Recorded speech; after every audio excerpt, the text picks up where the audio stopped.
Hello everyone, welcome back to my YouTube channel Himanjali Saini. Friends, कैसे हैं आप सभी और आप सबकी तैयारी कैसी चल रही है? फ्रेंड्स, जैसे कि आप सभी को पता है कि 7 तारीख में हमारा एग्ज़ाम है, तो उसमें अप्रोक्सीमेटली बस 20 दिन का टाइम रह चुका है। तो आप अपनी तैयारी किस तरीके से करेंगे, मैं आपके लिए डेली कुछ ना कुछ टॉपिक लेकर के आ रही हूँ, जिससे कि आपका रिवीजन भी हो जाए और आपके पेपर्स भी लग जाएं। तो फ्रेंड्स, यहाँ पर मैंने आज कुछ थोड़े बहुत डाउट भी लिए हैं, तो आप पहले ये देखना कि आज आपको क्या करना है, उसके बाद हम डाउट देखेंगे। ठीक है फ्रेंड्स? और इस वीडियो को प्लीज़ स्किप मत कर देना, क्योंकि आप जब CTET देने जाएंगे तो आपको बहुत सारा फ़ायदा होगा इस वीडियो से। तो चलिएगा, स्टार्ट करते हैं अपना सेशन। तो पहले हमने क्या करना है, PYQs लगाने हैं 2022 के, और इसमें हम एक प्रैक्टिस सेट लगाएंगे। जितना भी हमारा एक पेपर होता है 150 नंबर का, तो 150 नंबर का हम एक प्रैक्टिस सेट लगाएंगे। फिर फ्रेंड्स, हम उसका रिवीजन करेंगे, और साथ में जो हमने कल क्लासेस की थी और जितना भी हमारे पास रिवीजन का मटेरियल रखा हुआ है पहले से, वो करेंगे। मतलब जितने भी हमने PYQs पहले लगा लिए हैं, और उसका रिवीजन जब हम करेंगे तो हमारा कॉन्फिडेंस बूस्ट होगा। ठीक है ना? तो हमें यहाँ पर रिवीजन करना है। उसके बाद हमारा मैथ है। मैथ में आपको आज पेडागोजी करनी है। ठीक है? और जितना भी कल मैंने आपको, देखो जैसे कि कल मैंने आपको यहाँ पर दिखाया हुआ है, यहाँ पर मैंने मैथ में मीन मीडियन मोड का टॉपिक दिया था 10 क्वेश्चंस, और यहाँ पर भी हमारा मीन मीडियन मोड ही चला था। उससे पहले मैंने मैथ में कुछ और भी दिया था। मैथ में मैंने रिवीजन करने के लिए दिया था प्रीवियस ईयर की क्वेश्चंस का। ठीक है? और उससे पहले मैंने मैथ में टाइम वर्क वाला क्वेश्चन दिए थे और LCM HCF के दिए थे। तो फ्रेंड्स, आपको क्या करना है, इन्हीं सब का रिवीजन आज कर देना है, क्योंकि आप जब तक रिवीजन नहीं करेंगे तो वो आपके माइंड में नहीं टिकेंगे। ठीक है? तो इसीलिए आपको आज रिवीजन करना है मैथ के अंदर। और फिर है CDP में आज आपको बहुत इजी टॉपिक है, लर्निंग डिसेबिलिटी। ठीक है? तो वो ही आपको करना है, और साथ में इसके क्वेश्चंस भी लगा लेना अगर टाइम मिलेगा तो। और फ्रेंड्स, यहाँ पर है साइंस में कल भी आपने बायोलॉजी पढ़ी थी, कल आपने हार्ट वाला चैप्टर पढ़ा था। आज आपको बायोलॉजी में कोई एक चैप्टर लेना है, तो वो पढ़ना है। जैसे कि बायोलॉजी में एक चैप्टर है जो आपको मिलेगा अस्थिया करके, है ना? तो उसमें आपको जॉइंट मिलेंगे, हर एक जॉइंट, तो आप वो पढ़ लेना और डिजीज पढ़ लेना। ठीक है ना? अब उसके बाद में आपको लैंग्वेज देखने को मिलेगी। लैंग्वेज में आपको पेडागोजी पढ़नी है, ना कि पैराग्राफ। ठीक है? पैराग्राफ तो आप पेपर में लगा लेंगे, यहाँ पर वही बहुत है, और आपको यहाँ पर पेडागोजी पढ़नी है, और जो भी आपने रिवीजन करना होगा पिछला, वो कर लेना। ठीक है? अब आपका क्वेश्चन आता है फ्रेंड कि जो CTET है उसमें हम कितना टाइम पढ़े। देखिएगा फ्रेंड्स, एक दिन में 24 घंटे होते हैं, और ये मैं अपनी पुरानी वीडियो में भी बता चुकी हूँ, जिसमें मैंने बताया था कि 30 दिन में कैसे करें तैयारी। वो वीडियो आप देख सकते हो, उसमें मैंने पूरा डिटेल में बताया हुआ है, और आपको ये भी पता चल जाएगा कि आपका अगर अभी तक कुछ भी तैयार नहीं हुआ है तो आप कहाँ से पढ़ सकते हैं। लेकिन यहाँ पर छोटे छोटे डाउट है, तो मैं इन्हें क्लियर कर देती हूँ कि CTET में हमें कितना टाइम पढ़ना चाहिए। तो अभी जैसे टाइम है, सिर्फ और सिर्फ 20 दिन का टाइम है, तो हमें 8 से 10 घंटे आराम से पढ़ लेना चाहिए फ्रेंड्स। क्योंकि अगर हमारा इस बार का CTET नहीं निकलेगा तो हम फिर से कोई भी एग्जाम नहीं निकाल पाएंगे, कोई भी वैकेंसी हमारे लिए नहीं होगी। तो इसीलिए आपको 8 से 10 घंटे अपने CTET को देने हैं। और फ्रेंड्स, उसके बाद है मैथ और साइंस कैसे तैयार करें। तो PYQs जितने भी मैं लगवा रही हूँ आपके, उनसे आपका PYQs का रिवीजन और PYQs भी लग जाएंगे, तो आपका मैथ ऐसे ही तैयार हो जाएगा, और साइंस भी आपका ऐसे ही तैयार हो जाएगा। और साइंस में आपको यहाँ पर मैं वर्क भी दे रही हूँ कि आपको क्या पढ़ना है, तो आपका साइंस वहाँ से भी तैयार हो जाएगा अगर आपकी तैयारी नहीं है। और फ्रेंड्स, अब डाउट भी आता है कि मैथ और साइंस के लिए हमने टीचर नहीं सिलेक्ट किया है, तो टीचर कहाँ से, कौन सा पढ़े, किससे पढ़े,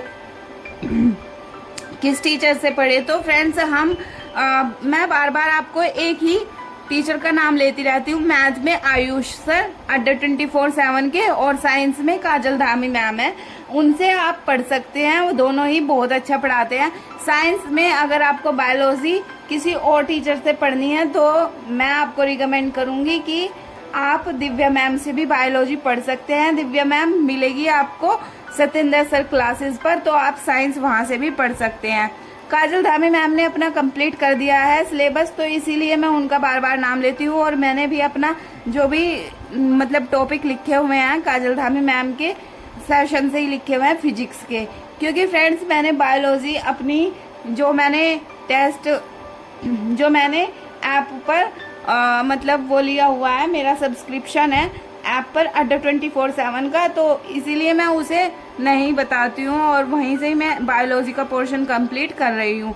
तो फ्रेंड्स उसके बाद है आपका पैसेज कैसे सोल्व करें, तो ये मैंने कल एक वीडियो डाली है हिंदी पैसेज सोल्व कैसे करें ऐसे करके, और कम टाइम में कैसे करें।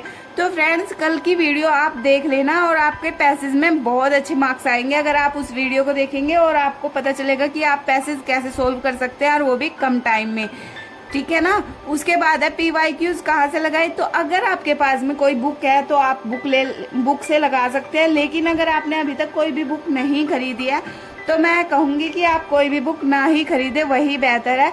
आप जाइएगा और टेक्स्ट बुक एक ऐप है उस पर आप क्लिक करना, और वहाँ पर आपको 200 से 300 के बीच में एक सब्सक्रिप्शन मिलेगा। वहाँ पर आप हर एक पेपर की तैयारी कर सकते हैं 1 साल तक, ठीक है ना।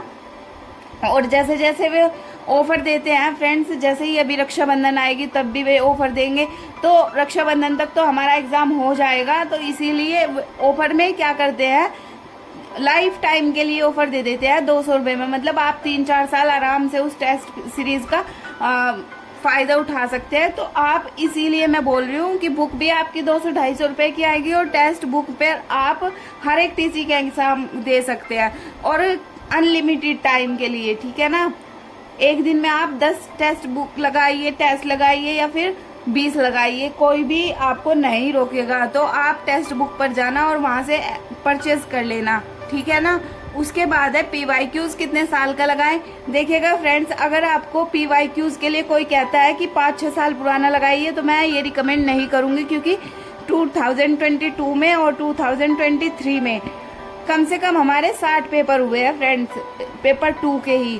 तो आपको क्या करना है, सिर्फ और सिर्फ इन दो ईयर्स के ही अपने क्वेश्चन पेपर लगाइएगा, चाहे वो SST का बच्चा हो, चाहे वो मैथ का स्टूडेंट हो, या फिर वो पेपर 1 का भी स्टूडेंट हो, ठीक है ना। तो आपको ये ही 2 ईयर के एग्जाम पेपर लगाने हैं। और इससे पहले जितना भी पैटर्न आता था सब कैसा होता था, इजी लेवल होता था, लेकिन अभी मॉडरेट आने लगा है थोड़ा, तो आपको दिखेगा कि आप कैसे अपने पेपर को सॉल्व कर सकते हैं, ठीक है। और 50-60 पेपर कोई कम तो नहीं होते फ्रेंड्स। जब हम उसका एनालिसिस भी करेंगे और उसका रिवीजन भी करेंगे ना, तो हमारे पास बिल्कुल भी टाइम नहीं होता है। एक दिन में हमारे 24 घंटे होते हैं, और 24 घंटे में हमें पूरा दिन तो ये नहीं कि हमें CTET की तैयारी करनी है, घर का काम भी होता है, हर एक चीज करनी होती है। तो फ्रेंड्स इसीलिए आपको मैं बोल रही हूँ कि अगर आप 2 साल के भी लगा लेंगे तो आपके लिए मोर देन इनफ हो जाएगा, ठीक है ना। और 2024 का एक जो लास्ट वाला पेपर हुआ था उसे लगा लेना, क्योंकि वो अभी आया था रिसेंटली, तो इसीलिए तो आपके 3 साल के पेपर हो गए, और इससे ज्यादा आपको बिल्कुल भी नीड नहीं होगी अगर आप ये भी अच्छे से कर जाएंगे। इनमें 10 पेपर इसके और 10 पेपर इसके और 1 पेपर इसका, तो फ्रेंड्स बहुत अच्छे से आपकी तैयारी हो जाएगी। और जैसा कि मैं डेली बेसिस पर PYQs लगवा भी रही हूँ, अगर आप नहीं लगा रहे हैं तो प्लीज लगाना शुरू कर दीजिएगा। और एक चीज और, आप अपने कमेंट को मेरे कमेंट बॉक्स में जरूर लिखिएगा कि आपके PYQs में कितने नंबर आ रहे हैं, ठीक है। तो फ्रेंड्स आज का टॉपिक यही था आपका, और आपको वीडियो कैसे लगी वो बताना। और अगर कोई और प्रॉब्लम हो, कोई भी सॉल्यूशन आपको चाहिए हो, तो आप मुझे कंफर्म कर सकते हैं फ्रेंड्स। मैंने CTET 3 से 4 बार दे दिया है, और उसमें से मेरा CTET पेपर 1 क्लियर है और 2 भी मेरा क्लियर है, लेकिन 2 में मेरे 89 मार्क्स है, तो वो OBC कैटेगरी के लिए क्लियर है। मुझे अदर स्टेट के लिए भी क्लियर करना है, तो मुझे जनरल वाली कैटेगरी में आना होगा, इसीलिए मैंने इस बार CTET डाला था। और फ्रेंड्स इसीलिए मैं आपको बार बार बोलती रहती हूँ कि मुझे आप अपने प्रॉब्लम सोल्व करने के लिए दे दीजिएगा, अगर आपको कुछ भी प्रॉब्लम है CTET से रिलेटेड। तो thank you so much everyone, thank you everyone, and subscribe my channel.